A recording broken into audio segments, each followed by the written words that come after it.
नमस्कार प्यारे बच्चों, ग्रामीण लोक उच्च माध्यमिक विद्यालय के YouTube चैनल पर आपका स्वागत है। हम बात कर रहे हैं सामान्य हिंदी कक्षा 10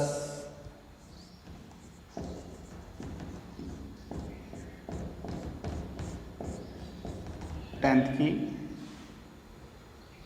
आज हमारा टॉपिक है, इससे पहले हमने एक अद्भुत अपूर्व स्वप्न जो है पूरा कर लिया है। गद्य का ही टॉपिक था, उस गद्य के एक अध्याय को हमने पूरा किया है जो 10वां था। आज हम ले रहे हैं 11वां अध्याय जो गद्य का है। गद्य भाग 11, गद्य अध्याय 11। अध्याय का नाम है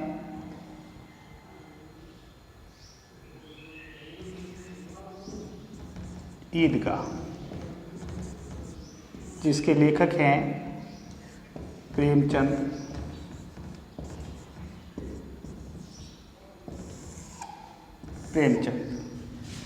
गद्य अध्याय 11 ईदगाह प्रेमचंद। प्रेमचंद का जन्म होता है, जन्म 1880 और मृत्यु है वो है 1936। कहते हैं प्रेमचंद को उपन्यास सम्राट कहा जाता है। शरद चंद्र चटर्जी ने, बंगला के प्रसिद्ध उपन्यासकार शरद चंद्र चटर्जी ने या चट्टोपाध्याय ने प्रेमचंद जी को उपन्यास सम्राट की संज्ञा दी थी। कि वास्तव में गद्य के प्रवर्तक के रूप में भारतेंदु माने जाते हैं, लेकिन गद्य के उपन्यासों को आगे बढ़ाने का श्रेय जो है प्रेमचंद जी को जाता है। अब बात करते हैं प्रेमचंद जी का जो जन्म है, जीवन परिचय। इनका जीवन परिचय या लेखक परिचय, जीवन परिचय या लेखक परिचय महत्वपूर्ण टॉपिक रहता है। बोर्ड के प्रश्न पत्र में जीवन परिचय एक लेखक का पूछा जाता है। तो देखते हैं जीवन परिचय। प्रेमचंद जी का जन्म होता है 1880 लम्ही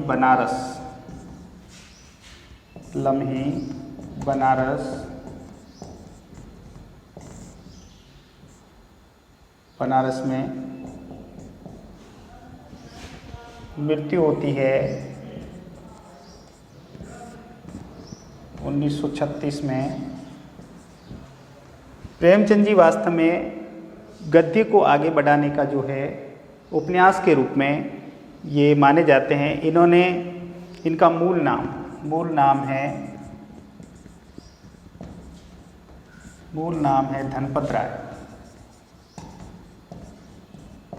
धनपत राय। उर्दू में ये नवाब राय नाम से लिखते थे।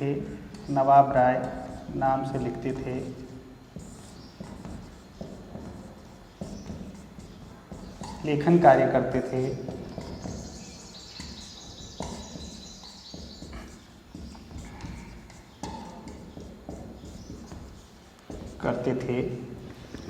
मूल नाम था धनपत राय। उर्दू में नवाब राय नाम से लेखन कार्य करते थे। कहते हैं कि इन्होंने उर्दू में सोजे वतन लिखा। क्या लिखा? सोजे वतन। सोजे वतन का अर्थ होता है देश का दर्द। देश का दर्द लिखा तो अंग्रेजी सरकार ने इस पर प्रतिबंध लगा दिया। सोजे वतन पर अंग्रेजी सरकार ने प्रतिबंध लगा दिया कि आप ऐसी कोई कृति नहीं लिखेंगे जिससे कोई वैमनस्य फैले। तो यहाँ अंग्रेजी सरकार का जो वक्त था, उस समय स्वतंत्रता नहीं थी। 1880 से 1936 के बीच का जो कार्य चल रहा था, उसमें ही ये कार्य कर रहे थे। अब पढ़ते हैं जीवन परिचय। हिंदी जगत में कलम के सिपाही के नाम से मशहूर मुंशी प्रेमचंद का जन्म वाराणसी जिले के लम्ही ग्राम में हुआ था। वाराणसी जिला है, जिला वाराणसी लिख दो, जिला वाराणसी के लम्ही वाराणसी। अब देखिए बंगला के उपन्यासकार शरद चंद्र चटर्जी या चट्टोपाध्याय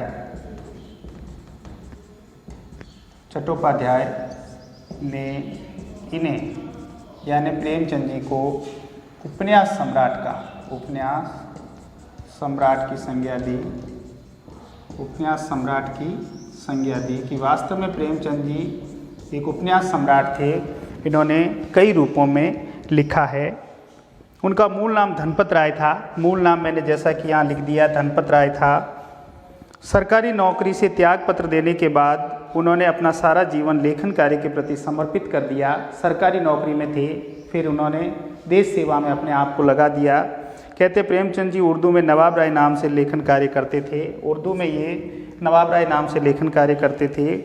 उपन्यास के क्षेत्र में उनके योगदान को देखकर बंगाल के विख्यात उपन्यासकार शरद चंद्र चट्टोपाध्याय ने उन्हें उपन्यास सम्राट कहकर संबोधित किया। शरद चंद्र जो है चट्टोपाध्याय ने उन्हें उपन्यास सम्राट कहकर संज्ञा दी है। प्रेमचंद ने अपने साहित्य में किसानों, दलितों, नारियों की वेदना और वर्ण व्यवस्था की कुरीतियों का मार्मिक चित्रण किया है। समाज में व्याप्त कुरीतियाँ, वास्तव में समाज में कितनी कुरीतियाँ व्याप्त थी, वो समाज की कुरीतियों को ठोकर मारते थे प्रेमचंद जी।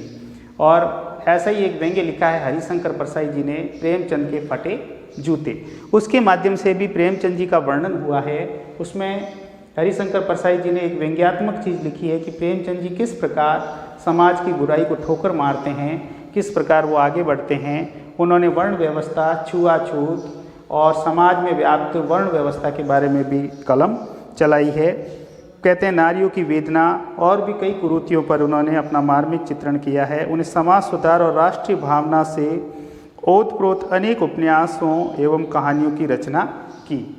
उन्होंने वास्तव में समाज सुधार और राष्ट्रीय भावना से युक्त समाज सुधार, समाज में परिवर्तन, समाज सुधार एवं राष्ट्रीय भावनाओं से ओतप्रोत होकर राष्ट्रीय भावनाओं से ओतप्रोत होकर कई रचनाएं की, होकर कई लेख लिखे। वास्तव में इन्होंने कई लेखन में अपनी लेखनी चलाई है। तो यहाँ देखिए समाज सुधार, राष्ट्रीय भावना से ओतप्रोत होकर उपन्यास एवं कहानियों की रचना की, कथा संगठन, चरित्र चित्रण, कथोपकथन आदि की दृष्टि से उनकी रचनाएं बेजोड़ है। तो अगर भाषा शैली की बात करें तो प्रेमचंद जी की भाषा उत्कृष्ट शैली में लिखी जाती थी। उनकी भाषा शैली बड़ी ही सटीक थी, साफ थी। कहते हैं कि उनकी रचनाएं बड़ी बेजोड़ होती थी। उनकी भाषा सजीव, मुहावरेदार और बोलचाल के निकट होती थी। हिंदी भाषा को लोकप्रिय बनाने में उनका विशेष योगदान है। आज भी अगर हम प्रेमचंद जी के बारे में बात करें तो हिंदी भाषा को वो आगे तक लेकर गए हैं। प्रेमचंद जी का पहला कहानी संग्रह सोजे वतन नाम से आया, जो 1908 में प्रकाशित हुआ। पहला कहानी संग्रह सोजे वतन, हमने यहाँ बात की है प्रेमचंद जी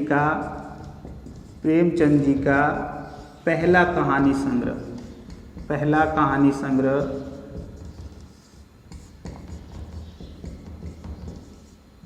सोजे वतन नाम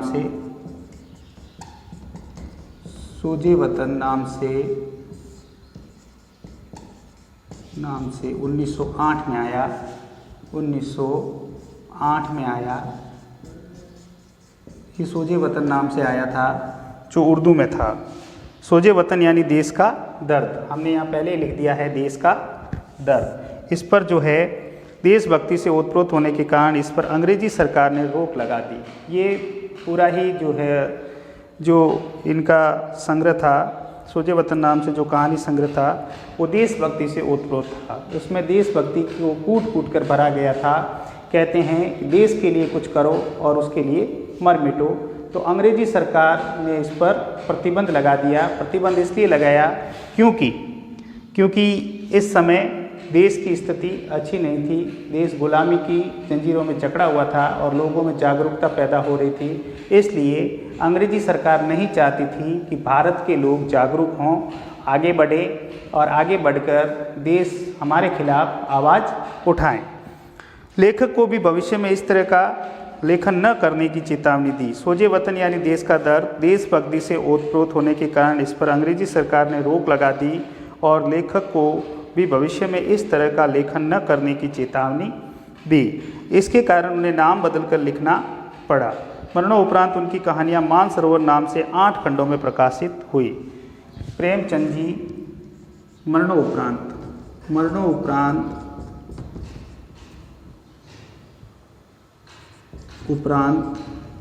इनकी कहानियों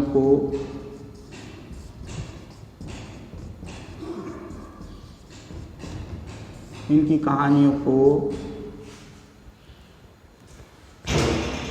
मानसरोवर नाम से प्रकाशित किया गया। मानसरोवर नाम से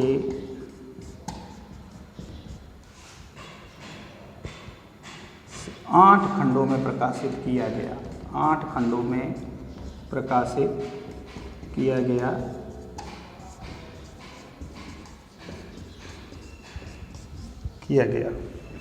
तो देखिए इनकी कहानियाँ मानसरोवर नाम से 8 खंडों में प्रकाशित हुई। कृतियाँ देखिए। अब देखते हैं वास्तव में उस समय इनकी कौन कौन सी कृतियाँ आई थी, उन कृतियों के बारे में देखते हैं। कहानी संग्रह। अब कौन से कहानी संग्रह आए, कहानी संग्रह के बारे में देखते हैं। प्रेमचंद जी ने कई कहानी संग्रह भी लिखे, जिनमें महत्वपूर्ण कहानी संग्रह है मानसरोवर भाग 8। मानसरोवर, इसको आप अंडरलाइन कीजिए। मानसरोवर लिखना भी है अपनी उत्तर पुस्तिका में। इनका ये लेखन परिचय पूरा लिखना है कि वास्तव में अध्याय 11 ईदगाह में प्रेमचंद जी का जीवन परिचय क्या है। जन्म 1880 में लम्ही बनारस जिला वाराणसी में होता है। मृत्यु 1936 में होती है। मूल नाम इनका धनपत राय था। उर्दू में नवाब राय नाम से लेखन कार्य करते थे। सोजे वतन देश का दर्द इन्होंने लिखा था उर्दू में। ठीक है। बंगला के उपन्यासकार शरत चंद्र चट्टोपाध्याय ने इन्हें उपन्यास सम्राट की संज्ञा दी है। अब हम बात करते हैं प्रेमचंद का जो कहानी संग्रह है मानसरोवर 8 भाग। मानसरोवर 8 भाग में आया। 8 भाग। उसके पश्चात देखिए उपन्यास। अब देखिए इन्होंने कौन कौन सी उपन्यासें लिखी है। इन्हें उपन्यास सम्राट भी कहा जाता है। हमने पहले पढ़ा कि बंगाल के प्रसिद्ध उपन्यासकार शरत चंद्र चटर्जी ने इन्हें उपन्यास सम्राट की संज्ञा दी है। तो इनकी उपन्यासें आई निर्मला बड़ी ही महत्वपूर्ण उपन्यास है, जिसमें समाज के विरुद्ध वास्तव में इन्होंने जो कार्य किया है, समाज के लिए जो कार्य किया है, सामाजिक बुराइयों को दूर किया है। निर्मला, सेवा सदन,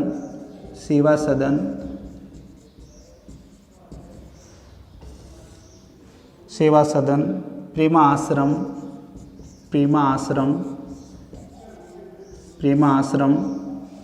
फिर है रंगभूमि, प्रेमा आश्रम, रंगभूमि, करम भूमि, ये भी महत्वपूर्ण पुस्तक है करम भूमि।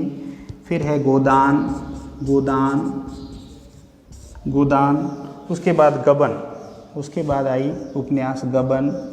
उसके पश्चात है नाटक। अब देखिए कौन कौन से नाटक लिखे। नाटकों में भी इन्होंने कई महत्वपूर्ण नाटक लिखे, जिसमें करबला, ठीक है, संग्राम, प्रेम की बेदी, एक और है प्रेम की बेदी, ठीक है। पत्रिकाएं माधुरी, हंस, मर्यादा, जागरण, इन्होंने कई पत्रिकाएं लिखी, जिसमें पत्रिकाओं का संपादन किया। पत्रिकाएं जो है इनका संपादन किया, जिसमें माधुरी जी थी। माधुरी के बाद है हंस, उसके पश्चात मर्यादा, माधुरी, हंस, मर्यादा, और चौथा है जागरण। तो देखिए माधुरी, हंस, मर्यादा और जागरण का संपादन किया। कहते हैं हंस को वो तीसरा बेटा मानते थे, तीसरा पुत्र मानते थे। हंस को वो तीसरा बेटा मानते थे। कहते हैं हंस के आधार पर इन्होंने फिल्मी दुनिया में भी कदम रखा था। ये हंस पत्र के आधार पर ये फिल्मी दुनिया में भी गए थे स्क्रिप्ट राइटिंग के लिए, यानी कथा कहानी लिखने के लिए। तो माधुरी, हंस, मर्यादा और जागरण। अब देखते हैं पाठ परिचय। ईदगाह, पाठ परिचय के बारे में देखते हैं। आज हम बात करते हैं पाठ परिचय में ईदगाह की। बात करते हैं ईदगाह। अब देखिए ये त्यौहार है, किस रूप में ईद जो है मनाई जाती है और कैसे। ईदगाह मुंशी प्रेमचंद की बाल मनोविज्ञान को चरितार्थ करने वाली एक प्रतिनिधि कहानी। अब विधा क्या है, अब इसमें क्या लिखा है, इन्होंने उपन्यास लिखी, नाटक लिखे हैं, निबंध लिखा, क्या लिखा है? तो हम गद्य की विधाएं हैं उनको जानते हैं। गद्य में विधा क्या होती है? गद्य विधा। अब विधा के बारे में देखें तो विधा होती है कहानी, कहानी एक विधा है, नाटक एक विधा है, निबंध एक विधा है, उपन्यास एक विधा है, उसी प्रकार आलोचना भी एक विधा है, उसी प्रकार डायरी भी एक विधा है, डायरी लिखी जाती है वो भी विधा की श्रेणी में आती है। तो कहानी, नाटक, निबंध, उपन्यास, आलोचना, डायरी, अब सभी ये विधाएं हैं। अब इन्होंने क्या लिखा, प्रेमचंद जी ने क्या लिखा उसके बारे में देख रहे हैं। प्रेमचंद जी ने कहानी लिखी है और कहानी का नाम है ईदगाह। कहानी का क्या नाम है? ईदगाह। अब प्रेमचंद जी ने ईदगाह कहानी लिखी है। ईदगाह कहानी के माध्यम से वो क्या कहना चाहते हैं? ईदगाह मुंशी प्रेमचंद की बाल मनोविज्ञान को चरितार्थ करने वाली एक प्रतिनिधि कहानी है। ईदगाह जो है प्रेमचंद जी की बाल मनोविज्ञान को चरितार्थ करने वाली कहानी है। तो हम लिखेंगे वास्तव में ईदगाह क्या है? ईदगाह बाल मनोविज्ञान को चरितार्थ करती है। बालकों के अंदर वास्तव में क्या क्या जो है मन में क्या क्या विचार आते हैं उसके बारे में बता रहे हैं। तो देखते हैं, सबसे पहले लिखते हैं पाठ परिचय, और पाठ परिचय में देखते हैं पाठ परिचय, और पाठ परिचय में लिखा हुआ है कि ईदगाह जो है, ईदगाह मुंशी प्रेमचंद की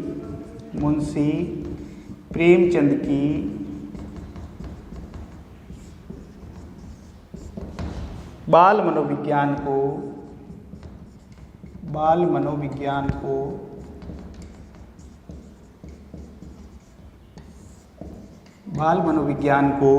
चरितार्थ करने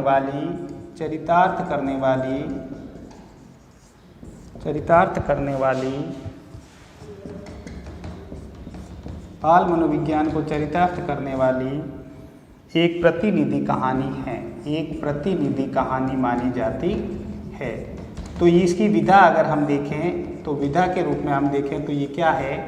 कहानी है। ये क्या है? कहानी है। इसलिए बाल मनोविज्ञान एक कहानी के रूप में ये चरितार्थ होती है। बात करते हैं मुंशी प्रेमचंद की। इस कहानी में ईद जैसे महत्वपूर्ण त्यौहार को आधार बनाकर ग्रामीण मुस्लिम जीवन का सुंदर चित्र प्रस्तुत किया गया है। अब आधार किसको बनाया है? त्यौहार को। ईदगाह क्या है? ईदी है। ईद आती है, दीपावली आती है, होली आती है, उसी प्रकार ईद भी आती है। तो ईदगाह में इस त्यौहार को जो है एक आधार बनाया है। ईदगाह जो है त्यौहार को आधार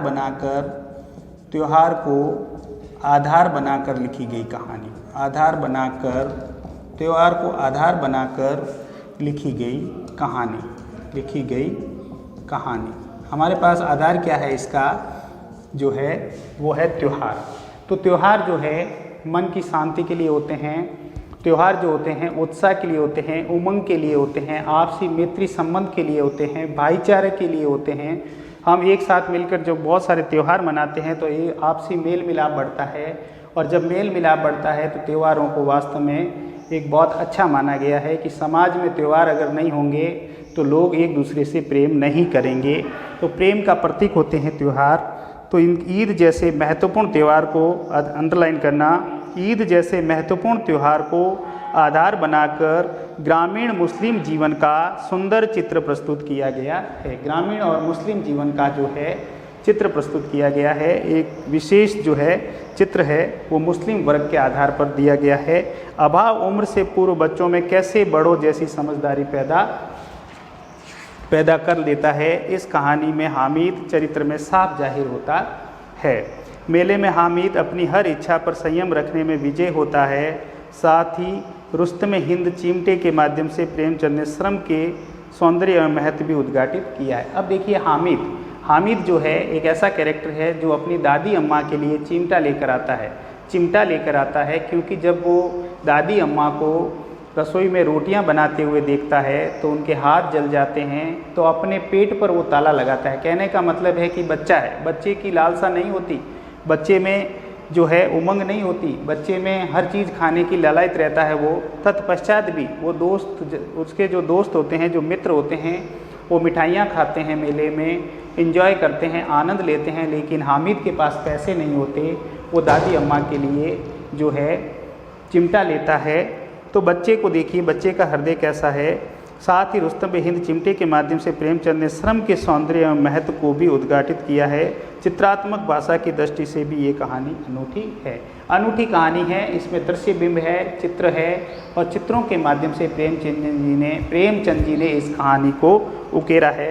वास्तव में ये कहानी अच्छी है। तो आप लोगों को एक तो लेखक परिचय यानी जीवन परिचय करना है अपनी पुत्र पुस्तिका में, और उसके पश्चात कहानी जो है कैसी कहानी है, पाठ परिचय भी लिखना है। तो दोनों को लिखना है और अपना होमवर्क यही है आज का।